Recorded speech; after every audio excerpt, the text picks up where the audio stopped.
It's a hell of a storm coming here. Low pressure ridge off the coast here is bringing in some crazy wind and rain coming. So it's not the best day out there right now. And I'm limited on time. I've got a whole bunch of chickens I gotta deal with. We had our process day yesterday for our meat chickens we raised. Had a couple of friends, local friends of mine went in on, I don't know what we had, 60 of them or something. And maybe we can show them to you. They're great. They're great, healthy, big, fat chickens. And they're all ready. Just got to package them today once I yanked them out of the chilling water this morning. They got to chill for 24 hours before you can put them in the freezer. So, in the meantime, what else do I have to share with you guys? A whole pile of people alerted me that I shared somebody's phone number by accident in yesterday's video. Oops, screwed up. And here I was thinking I was perfect all this time. Damn it. It's unfortunate. But even though, phone number, big deal. You can block any incoming calls if that was to happen. But I guess it's not too bad. What? I don't know how many thousands of shares there's been, and that's the first time that happened. Shouldn't happen again. Thanks for the watchdogs. I reloaded that video this morning. What else? Received a handful of people, emotionally challenged people, blowing a gasket at some of the things that I share online, knowledge that's been passed on to me. It's amazing to me how many minds out there today will actually react to information being shared with them with the words included. Take from it what you will, or leave it, or look into it yourself. But make sure you look into it yourself. I mean, you can't get more neutral and innocent than that. And people go, I'm absolutely ashamed. I'm ashamed of this channel, what it's become. I'm unsubscribing. Good, get the hell out of here. Don't let the door smack you in the ass. If you haven't figured it out yet, what I'm after today is I am after input, and I'm looking for as many intelligent, brave, free-thinking, independent thinking human beings as I can find. That's what I'm after. And I'm after people who are not scared of anything. I'm after people who know what's going on, who can see clearly and can speak freely. At this point in the game, from what I've learned on my own, it makes me angry. It makes me angry that I've missed out on so much knowledge in life so far. But it's not over yet, right? The ride's not over yet. So I am after knowledge. I'm after all you people out there who are very intelligent and have knowledge to share. That's what I'm after. And I'm sure there's going to be a lot of people out there that can't quite pick up what I'm putting down. That's unfortunate. And also, that will help you understand why I have been, in the beginning, why I voiced my frustration numerous times with people who call themselves researchers. Now listen to my next sentence. Not all researchers. All right? Unplug your ears, look into my eyes, and listen to what I just said. Not all researchers. I don't know how many times I've heard people say they've read online somewhere that, oh yeah, that how-to-hunt guy Steve Isdell, he hates Bigfoot Sasquatch researchers. He hates them. Who the fuck said that? You bunch of pussies. Quit making up bullshit. It's so frustrating to hear things repeated at times that didn't come out of my mouth. I'll make it clear again. What I have been frustrated in the past, but I've accepted more easily now, is the fact that people will see these things in the woods and become obsessed with them. Obsessed with them, and mimic other people who do the exact same thing. Form a group, form a Facebook page. We're gonna call ourselves whatever Sasquatch page, whatever Bigfoot page. And we're gonna get to the bottom of this, and they're gonna stay absolutely blinders on, focused on Sasquatch, banging on trees, whooping in the night. Please subscribe and join our page. Subscribe to our channel, please. And it's frustrating, all right? It's if you stay focused on this one truth, once you realize it's fact, and all the rest of the shit show that's going on in reality skims right past your freaking head, it makes me want to grab you by the shoulders and go, wake the fuck up! What's wrong with you? What's wrong with you? You've seen one of these things. It's your first blatant example that, yes, the community around you is being lied to and manipulated since a very young age and not told the truth. You can't get more of an easier example than this topic. Yes, I do read all the encounters from all my fellow outdoors people who I will support to the day I die. I need to support all those people who are passionate about the same things I'm passionate about. I need to support them, reassure them that they're in a safe place, they're heard, they're not crazy, and give them the respect they deserve. Nobody asked for this shit. Nobody. Got it? So when people say, why do you focus on the Sasquatch thing? Because I've seen them. I've seen these things twice, maybe 3 times, for sure. I've heard them, I don't know how many times. I've had them throw shit at me. They're there. It's real. I've had my moments where I struggled to continue to go it on my own, but I do. I still go through the forest, up the mountain in the dark at 4:30 in the morning by myself. I still do it, but these things are on my mind the whole time. But anyways, what I'm saying is I need to help my fellow human beings who have had these experiences maintain their passion and live a quality life. And that is one of the big reasons why I stay on this topic. But I as well encourage all of you people out there who know exactly what I'm talking about to share as much knowledge with me as you can that I can share with the world that I can. Knowledge is number one. Honest knowledge. And I'm frustrated at this point of the game because of all the real true knowledge that I missed out on because I've been lied to and misinformed. And once you become absolutely aware of that fact and you care, it's frustrating. And that's why I've said numerous times, man, it must be comfortable as hell to just, be comfortable to just go to work for somebody, get paid by the hour as long as you got some food in the fridge and you get to watch Honey Boo Boo at nighttime, and that's as far as I'm gonna go, and I'm happy to be that and content with that. Sometimes I wonder, how comfortable that must be. Maybe it's a very happy place to be, possibly, I don't know. But I'm not there. And tens and tens of thousands of other human beings aren't there as well. And there's tens of thousands, hundreds of thousands of people who have had this fact, the Sasquatch being fact, slapped in their face. And they've had to face the fact that shit's going on that we're not being informed about, and then it opens your mind to wondering what the hell else is going on. So anyway, what I'm getting at is, for all the people that don't understand that, I have to deliver that clearly to you now. That's what's going on, okay? And for all you people that get offended, you're not safe here. As far as I'm concerned, what I've seen myself and what I've learned, offended people aren't, on average, your very intelligent persons. They're not that of an intelligent brain. If you have it in you to be offended, right? That's not a rational thinking mind. I don't have time for those people. And I'll say it right now, I don't care about their feelings. Get out of my way. Nobody cares about my feelings. I'm good with that. I'm fine. I don't get offended. Offended culture is not supported and not safe in this channel. It never will be. You're blocking progress of knowledge. It's a block. It's almost like today's mainstream narrative holders are manipulating the human beings to be as offended as they can get them. Keep them fighting with each other. It's perfect. We'll keep the dummies fighting with each other. Keep the dummies getting offended. Beautiful. Right? Anyway, moving along. Got to keep this ball rolling. But that's what I'm after. I'm after intelligent people. I want to learn as much as I can. I'm running out of time, just like every one of you, and I want to learn it all. I want to know it all. I want to learn it all, and I want to eliminate bullshit. I want to eliminate bullies. I want to eliminate narrative holders who need you to be what they want you to be. So anyways, on that note, I got many more shares coming. And I'm going to share knowledge that I acquire that I feel a lot of you people out there want to know about as well, all right? And just so you know, let's put it this way. As far as I'm concerned, once you realize the truth about what's running around on this planet, some of it, which I have and tens of thousands of other people have too, if your brain stays frickin' tunnel vision focused on only that topic after learning that fact that we've been lied to, there's something's wrong with you. Wake up. Get with the program. All right? There's many more truths up there to learn. Now, listen to this. What do we got? Feelings are going to be hurt. Feelings are going to be hurt.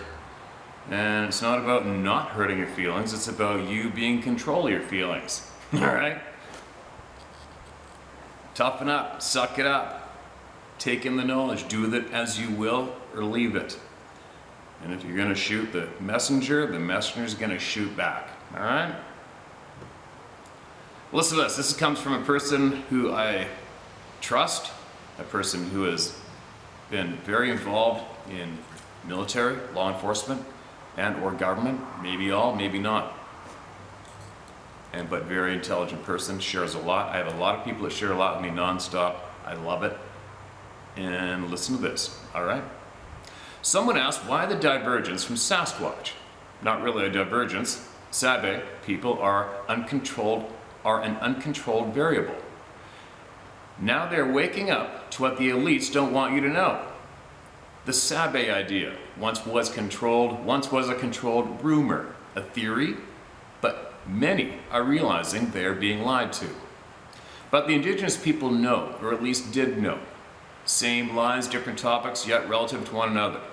Relative how? Same liars, same narcissistic people, same elites.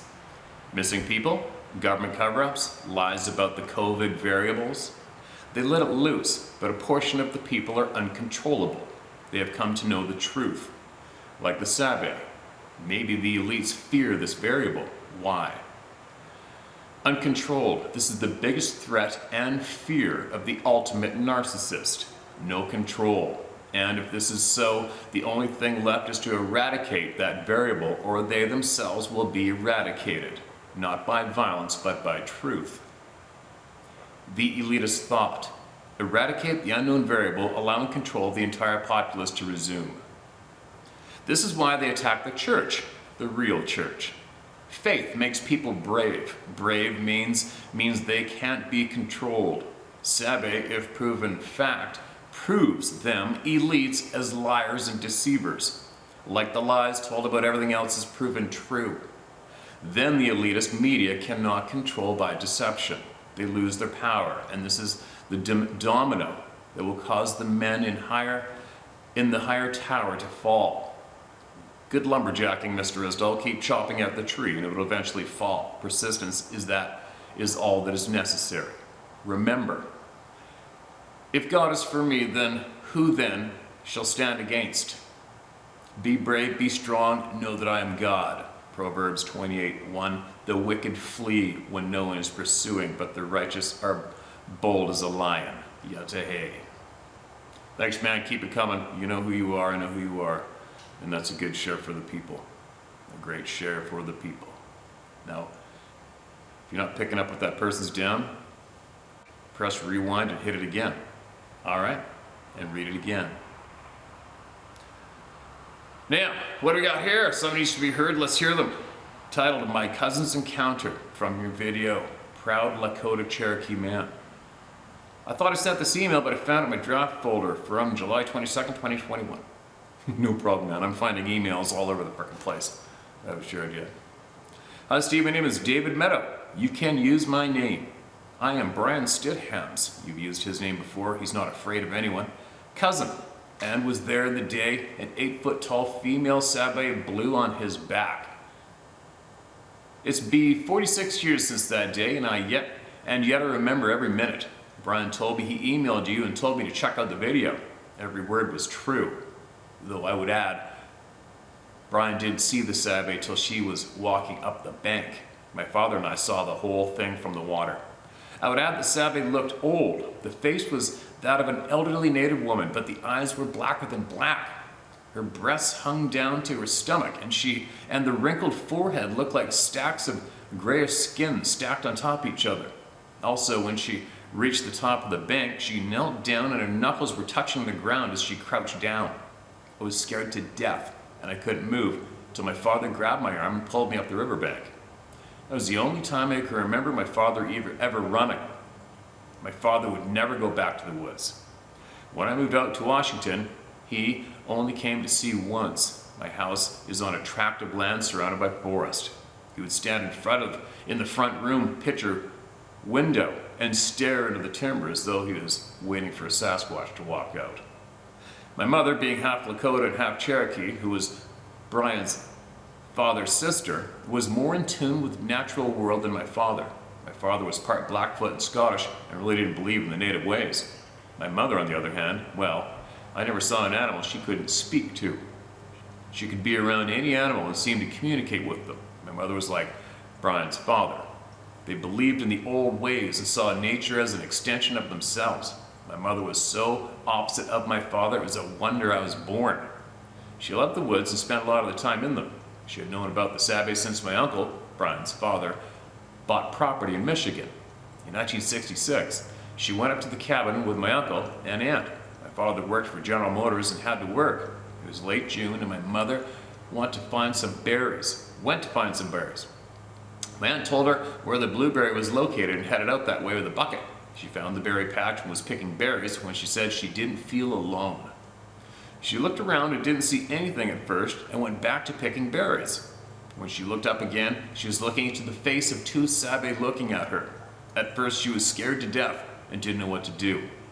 What happened next was a source of contention between my mother and father till the day my father died. She told my father that the Sabe spoke to her without talking. She said the tall one, over 8 feet tall, told her, "We are going to the water." Then both of the Sabe on the other, she estimated was 7.5 feet tall, walked into the woods towards the river. She was knocked out of her fear after hearing the voice and told herself, "I'm going to be okay," and headed back to the cabin. She said she felt at peace after hearing the voice. When she returned to the cabin, she told my aunt what she had seen. My aunt wasn't surprised, but felt bad for not giving her a heads up about the Sabe. My mother counted the experience as a gift from the natural world, which so many have forgotten how to embrace it as a part of the natural way, My father, on the other hand, told her she must have suffered from heat stroke and hallucinated the whole thing. Well, that all changed that day in the river. He forbid my mother and I of ever speaking of the incident. And needless to say, that didn't fly. They argued over the incident for months. I believe that day in the river was the start of the decline of my father. He became quiet and wouldn't leave the house unless it was absolutely necessary. About 2 years before he retired, he began to drink. After he retired, it was a fifth of brandy a day. I tried to get him help, but all he would tell me is, "If you can't erase my memory, that's the only thing that'll help me." He told me he would see the Sabe in his dreams. It tormented him the rest of his days. He passed away in 97, 2 years after he retired from a heart attack. When the ambulance arrived, he was gone, but he had the look of peace on his face that I hadn't seen since I was a boy. He was no longer tormented. How sad is that? Isn't that sad? And all because he wasn't honestly informed, right? Sad ending. My mother spent the last years of her life creating a journal for me. It contains the stories that my grandparents taught her about being Lakota. My mother had a crazy sense of humor. She wrote this journal in English and in Lakota. The note in front simply says, "Figure it out." She wrote of her experience with the Sabe and other experiences she had in the woods she really couldn't explain. She passed away in her sleep on the morning of September 11th, 2001. She never knew the horror of that day. Wow. I live near the Spokane Reservation here in Washington. A couple of close friends are with the tribe, and I have told them about that day in Michigan. They nonchalantly looked at me with the expression of, "So?" They speak of the Skewenee tea. Skewenee tea. Skewenee tea is pronounced Shawnee tea. All right. It means tall, hairy man that smells like burnt hair. They are not friendly. I've seen one, 9 feet tall, dark brown, and it screamed at me with the power of a jet engine, slamming my body. I ran up the mountainside to my truck and got the hell out of there. My native friends told me that the tall man has plenty of reasons to not like us.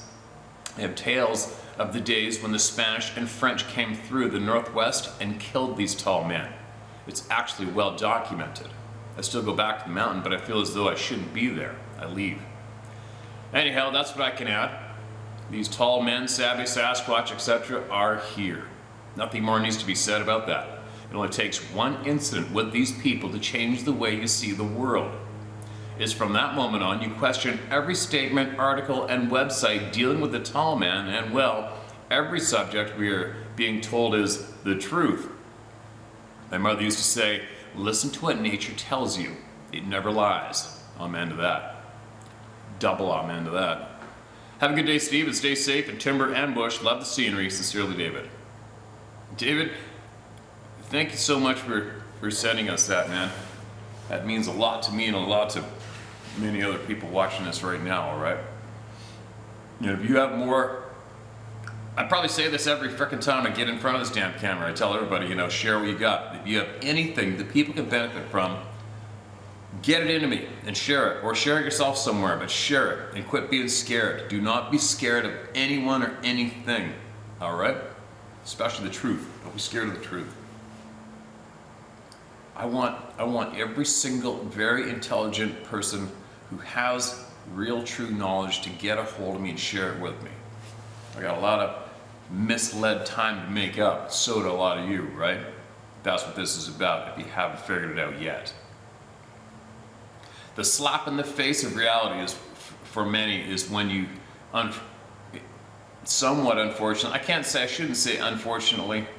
I've said it for a long time, it's unfortunate to have these experiences, especially when you didn't ask for it, but I guess in a way, it is fortunate because maybe, possibly the people that get to see these beings are possibly the chosen ones who get to understand the world more intimately and obtain true knowledge during their lifetime. I don't know. Who knows? Maybe it's a possibility. I don't know.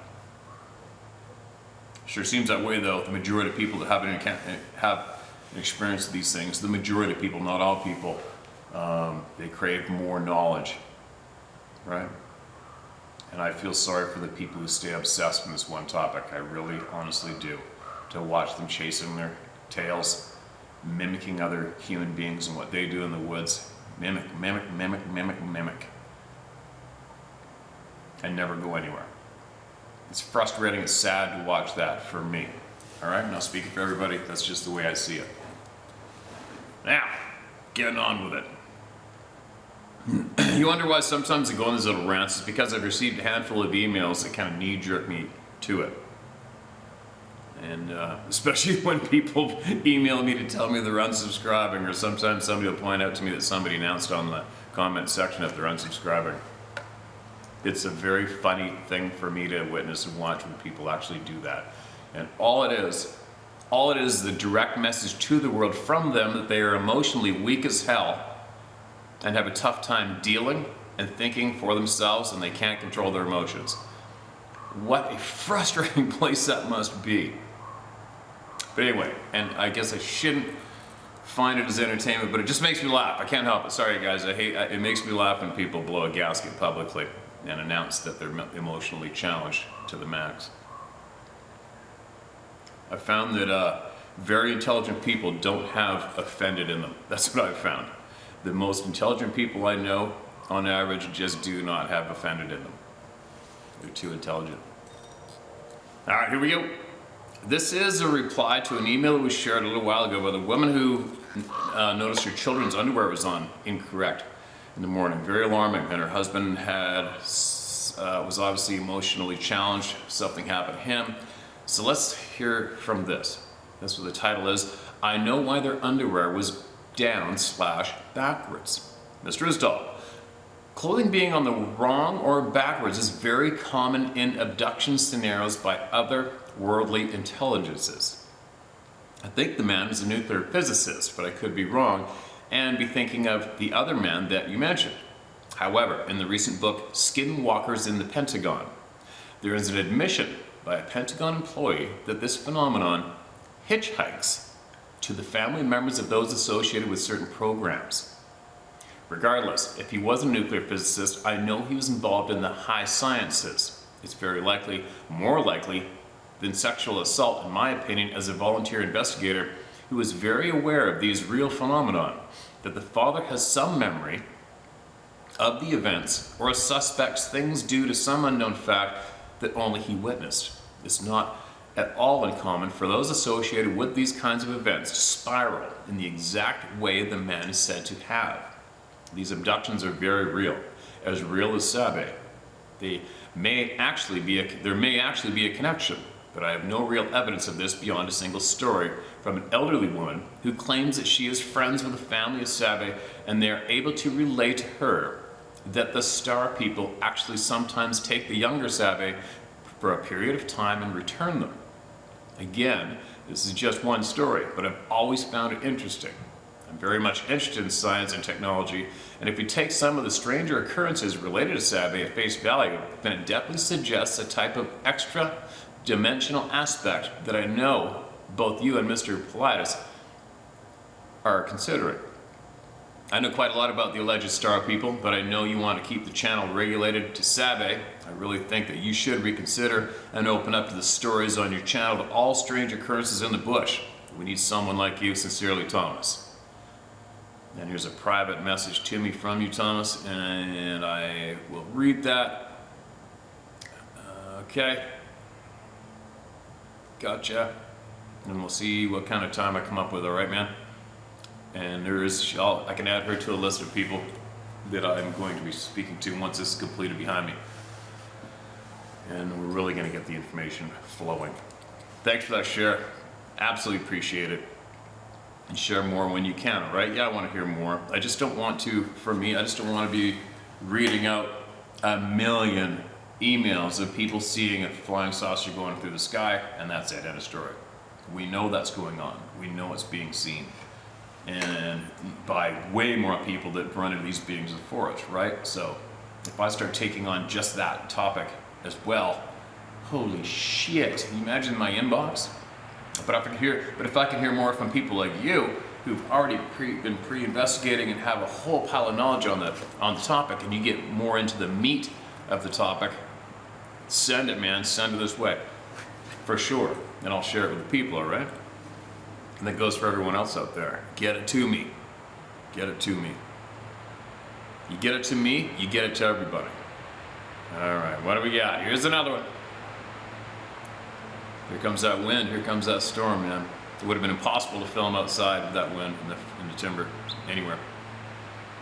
Just some thoughts, Sheriff, if you have time. All right, here we go. Hi, Steve. John here again. I don't claim to be a scientist or researcher, expert, or anything else in these creatures. For myself, I take the same stand you do. Please, just leave me alone. It frustrates the crap out of me when I hear researchers make claims that Sasquatch does this, or they only like that, or they only do this, or in any given circumstance. Really? You know this? How? I don't care how many years you've personally been looking into these things. If you're on an intimate enough relationship with them to be able to say anything of this sort, you have a definitive proof of their existence, hands down. I've made nature my passion for all my life. I've seen things I could not explain. Have I seen things I cannot explain? Absolutely. Have I found skeletons that were just not right for a normal predator? Absolutely. Have I seen these things in the wild? Absolutely. Do I know what they are? Absolutely not. I can tell you, it's not mistaken identification. It's not a bear, a large bear, an oversized wolf, or any other unknown animal that I can name. I remember once coming across an elk carcass that had been pretty much stripped down to the bone, horns pulled apart, so the head was cracked open, and even the leg bones were dragged over to a rock and shattered with another rock, and all the marrow gone. Can I say a Sasquatch did that? No. You know, honestly, I can't. I was not there when it happened. I can only observe what is there before me. Only my first encounter was a violent one, and even though my buddy fired 5 rounds up the hill in the direction the rock came from, there's absolutely no doubt in my mind if whatever that was had wanted us dead, neither of us would be here. I've never seen anything move with that kind of speed and agility through the timber that thick, ever. I don't think it is possible to actually track one of these things like a conventional animal. I tried, and I'm a pretty darn good tracker. I hiked into the Bob Marshall Wilderness in Montana one year, up to what they call the Chinese Wall for archery season in '81, I think it was. I set up camp, got all settled in, and had gathered enough wood for several days and was pretty much set, and a perfect tracking snowstorm hit that night. It dropped about 3 inches of nice heavy wet snow and was about 20 degrees Fahrenheit and still overcast when I got up the next morning. I could hear 3 bulls around me bugling about 300 to 500 yards away, I thought. I grabbed my bow and headed out toward what I thought was the closest one, being careful of the wind and what my approach to the area should be. As I walked through a small opening, I cut tracks. No, I wish they would have been elk tracks. They were the huge, barefoot, human-like tracks I already dreaded ever seeing again. I stopped, glass of timber in that direction they were headed, and just stood a minute or two thinking about what I should do. I finally decided, I'm tracking this thing. I'm tracking this darn thing so I can see if I can figure out where the heck they go. I know, bad decision. Well, tracking was easy. That kind of snow, nothing can hide from you. I cut fresh elk tracks, deer, bear, bobcat, mountain lion, and even wolverine. I just kept on the trail of those big barefoot tracks, and I was making time. I spooked off several elk, deer, and pretty sure a bear and a mountain lion because I was just making time. I followed those tracks for about 4 hours. I could tell by the imprint and the moisture in the bottom of the print I was catching up. Suddenly, the tracks take a hard right straight up the mountain. I don't mean on the diagonal, I mean straight up the mountain. I followed. I went all the way to the tree line and they cut back along the hill to where it was starting to get really rocky along the wall up there. I followed as far as I could and come to a point where there was a right footprint, then they just simply vanished. Now, I'm not dumb by any means, but it made me very uneasy. I mean, the last print was just a full stride print and then nothing. I hiked all over the place trying to figure out which way that thing went, but it was a waste of time. I finally gave up after 20 minutes of walking a bigger and bigger circle around that last rock and finding nothing. I turned and hiked back to camp. Strange thing was, at no time did the forest go that sickening silent that just stands your hair on end. Squirrels kept cussing me, crows kept making noise, even a couple of camp robbers following me that let me know about every 5 minutes they were there. LOL, damn birds. I to this day wonder where that thing went and how. I do not think it knew I was there and coming harm. Not sure it just was not in the mood to mess with me that day or knew my intent to trying to figure out where it called home. I just don't know. That was the first and only time I ever attempted intentional contact. I just don't think they can be tracked to a destination unless they wish to be.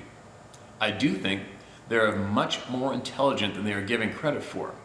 My third interaction was very interesting to me and probably stands out the most in my mind. And I find I replay that one more than any of the others as it was the most curious. I was hiking, again by the Bob Marshall Wilderness area in Montana, late spring. Snow was gone and I was going fishing for brook trout in a remote stream I had found hunting the year before and was just walking up to the top of a ridge that we met nearly face to face. She, trust me, it was a she, just stopped and gaped at me the same way I did her. I remember thinking, dang, if they weren't so hairy, she has nice boobs. Sorry, ladies, I couldn't help it. I'm a man, and I'll not apologize for appreciating the curves of a female body. Just how we are, you show us, we will look.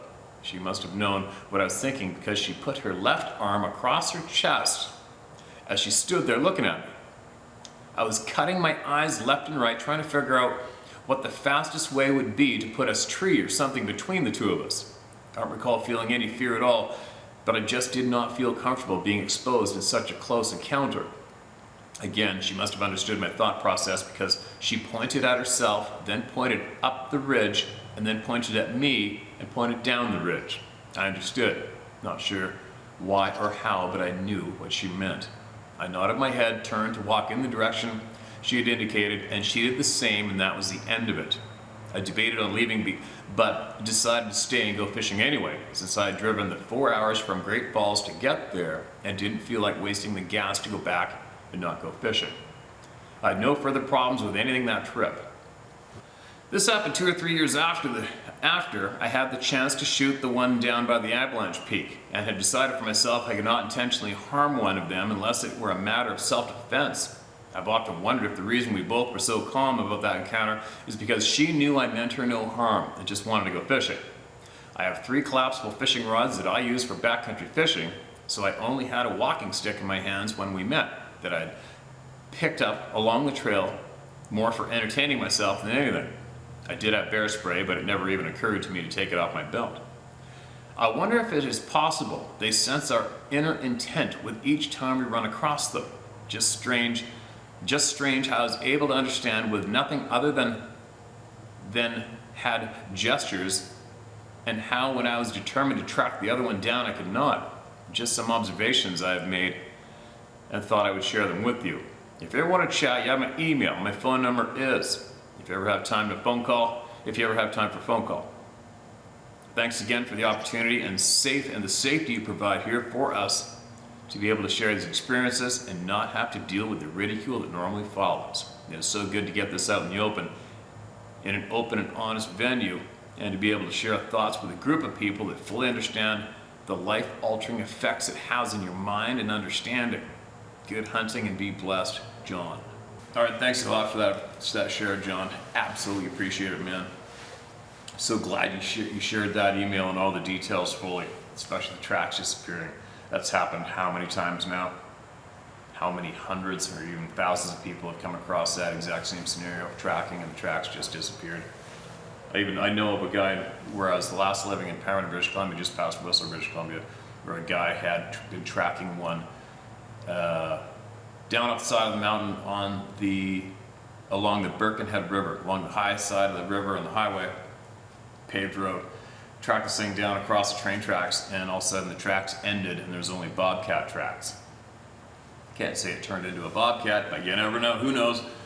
But the bobcat tracks could have been getting covered up underneath the Sasquatch tracks and snow as it was going along. And that same guy also shared with me that he saw one of those things in the Birkenhead River swimming in the middle of the winter time too in there, probably catching late season coho or chum run, whatever. But anyway, it sure does change everything, doesn't it? Once you see these things, it changes everything. And you asked if people thought that these beings possibly know who you are inside. I am 100% convinced of it, without a doubt. And I figured that out for myself, became curious of it. Years ago, when I was at University of Victoria at a presentation that John Bendernagel was putting down, and I was with John standing there talking, and there was a guy standing there who had just bought John's book, and he had a notepad and pencil, and I was saying to the newspaper people, I believe, about not being scared and speaking up and talking about what you honestly saw. And this guy came forward and explained and told us, shared with us a lengthy story, and I shared it in the past on here, I know I have. What it boiled down to, the meat of it, part of the meat of it was this thing was behind a tree looking at him, and he was hunting, and he had a rifle, and he put his 30-06 scope right on his forehead. He told me, I said, how far were you? And he said he was something like 10 or 15 yards from it. And I go, and you had a rifle scope on his face? You saw the whites of his eyes. And he goes, I saw the wrinkles in his eyes. And he said that he put the scope on it. He said he vividly remembered going eyeball to eyeball, the forehead down to his mouth, and then took the scope off. And then all of a sudden the thing really jumped behind the tree and was just barely peeking out as his hunting partner came running up out of the woods. And then when that guy saw it, he started shitting himself, and he put his gun up to look at it, and then the thing really hid out of sight. And when that guy put his gun down, the other guy put his rifle up to look in the scope, then the thing really looked out. And then the other guy put his gun up, and the thing really hid like this. And I said to him at that time, I said, is your buddy a little bit of a killer? Is he a trigger-happy killer in a way, by any chance? And he goes, oh yeah, for sure. He's more apt to kill things than I am, for sure. And that's when it was just a blatant obvious. It was an obvious that thing was reading that guy and knew his possible intentions and knew what he was possibly capable of doing. Probably knew that he wasn't that confident of a person and not that sure of himself, and possibly didn't think that rationally, right? And knew not to trust that individual with that gun pointed at him as much as he trusted the other guy. So that's what I can add into the question about whether or not they can tell your intent. 110% convinced myself for that one, for sure. But anyway, I got a whole pile of chickens right beside me here getting ready to package. I gotta get at it. And I gotta get at sharing more people, and I gotta get at attracting more knowledgeable, intelligent people to come here and share knowledge with me, because I'm craving it, and I'm craving to share it with all of you. And that's, if you haven't figured it out yet, that's another reason why I never say, oh, hit the like and subscribe and share button. You can't talk intelligent people into doing that. You can't tell intelligent people what to do. This topic is going to attract the right people, and they're going to come here. They're going to come here on their own, and they're going to stay. And that's the only way they're going to come, is once they realize true, honest knowledge is being shared here, and it's not about getting the numbers. That's why I always laugh when people say, "I'm unsubscribing." Good, get the hell out of here. Did you ever see me invite you here in the first place? Were you invited? Right? I don't give a shit if people subscribe or not. I don't care. I already know for a fact that the uber intelligent people are going to come here, and they're going to stay, and they're going to share, and they're going to stay and learn. There's no stopping them, and there's no making them like, subscribe, or share anything. It's just not going to happen. That's why I just kind of cringe when people do that. Think about it. Be sure to hit the subscribe, like, and share button, right? Shut up. Anyway, gotta get going. I've got things to do. And I'll be back as fast as I can. The emails are frickin' flying in. As usual. But how else are you gonna get true knowledge today? How else are you gonna get true knowledge today? Please, someone share with me how we are going to get absolute truthful knowledge today. If there's some other route that I'm missing besides listening to the people, let me know all about it. I'm curious. I want to know. Without seeing things firsthand yourself, which I prefer, the only other way to get true, honest knowledge is from the people. Period. I don't think there's any other way. If there is, show me. Show me the way.